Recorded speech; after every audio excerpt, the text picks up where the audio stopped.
अस्सलाम वालेकुम। मैं सैयद सरवर चिश्ती अजमेर शरीफ से। आज मैं मुसलमानों से दो अहम बातें करना चाहता हूँ।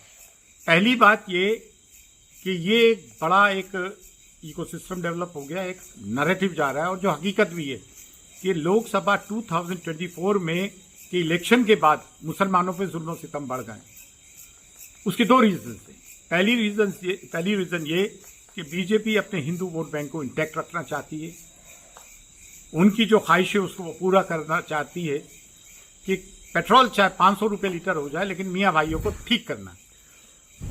बीजेपी रूल स्टेट्स के चीफ मिनिस्टर्स के भी जो बयानात आ रहे हैं आपके सामने हैं, मुल्क के प्राइम मिनिस्टर के बयानात आपके सामने हैं। राजधर्म कोई नहीं निभा रहा है। एक तो ये। दूसरा रीजन ये, बीजेपी ये समझती है कि मुस्लिम्स ने जो हमें वोट नहीं दिए, सेकुलर पार्टीज को दिए, उसकी वजह से हम एब्सोल्यूट मेजॉरिटी हासिल नहीं कर सके। ये अर्ध सत्य है। आधा सही है, आधा गलत है। आधा सही यूं है कि वाकई में ही मुसलमानों ने एक मुश्त होकर नॉन बीजेपी पॉलिटिकल पार्टीज के रिप्रेजेंटेटिव्स को वोट दिए।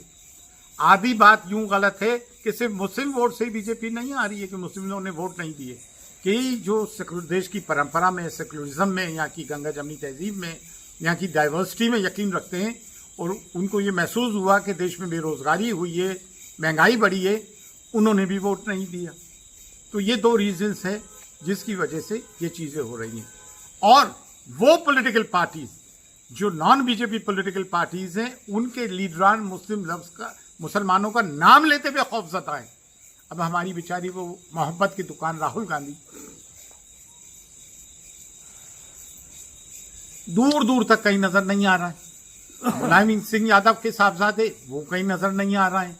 अच्छा, इसमें जो Muslim member of parliament in political party के, वो उनसे सवाल खड़ा नहीं कर रहे हैं कि मियाँ आप लोग हैं कहाँ? हमने आपको वोट इसलिए दिलवाए थे या हम मुस्लिम वोट पे एमपी यूं बन गए हैं? तो मुसलमान इनसे सवाल जवाब तो करें। सोशल मीडिया से तो कर रहे हैं और हम आपके खिलाफ भी हैं।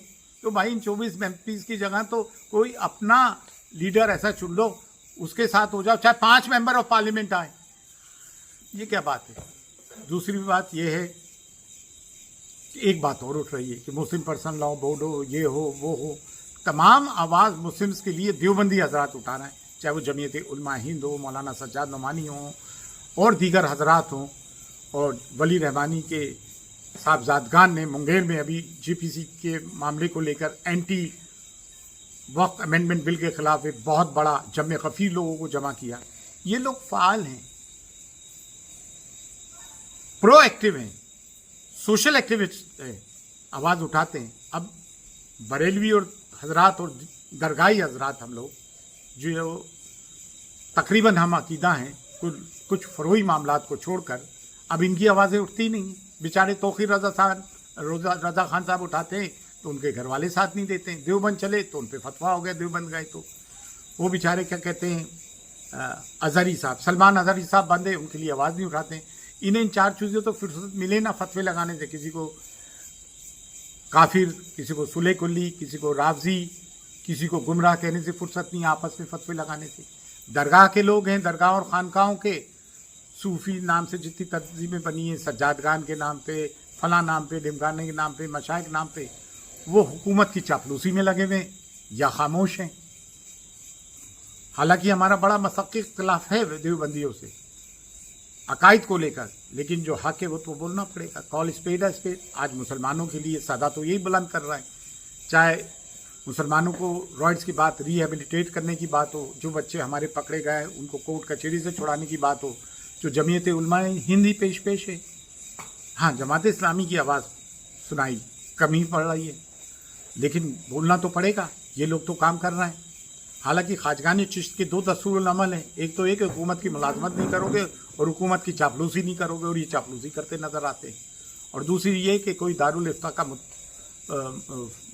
मुफ्ती जो है चिश्ती नहीं होगा। तो ये इसलिए कि मुल्क में मसाकी इख्तलाफ पैदा ना हो, मुल्क की हमाहंगी और डाइवर्सिटी को अगर प्रमोट किया है तो चिश्ती, सूफी और दीगर जितने भी बुजुर्गान दीन है वो किसी भी सलासिल के उन्होंने किया है। लेकिन आज दूसरी चीज़ें देखने को मिलती है। बेशक मुसलमानों के लिए हिंदुस्तान से अच्छा मुल्क नहीं, लेकिन ये रवायत बुजुर्गान दीन ने कायम की थी, सूफिया ने कायम की थी, किसी की चापलूसी के लिए नहीं। इस्लाम की एक सच्ची तस्वीर पेश की थी कि हम दूसरे मज़ाहिब के साथ भी हम आंगी से रहना चाहते हैं, लेकिन उनके अबाब और अजदाद ने, उनके असलाफ ने जो रवायतें कायम की थी, उनके बरक्स ये लोग आज गवर्नमेंट की चापलूसी में लगे में बातिल के साथ हैं। बड़े अफसोस की बात है, ये गौर व फिक्र की बात है। गौर करें मुसलमान, फिक्र करें मुसलमान। फ़ी अमानिल्लाह। अल्लाह।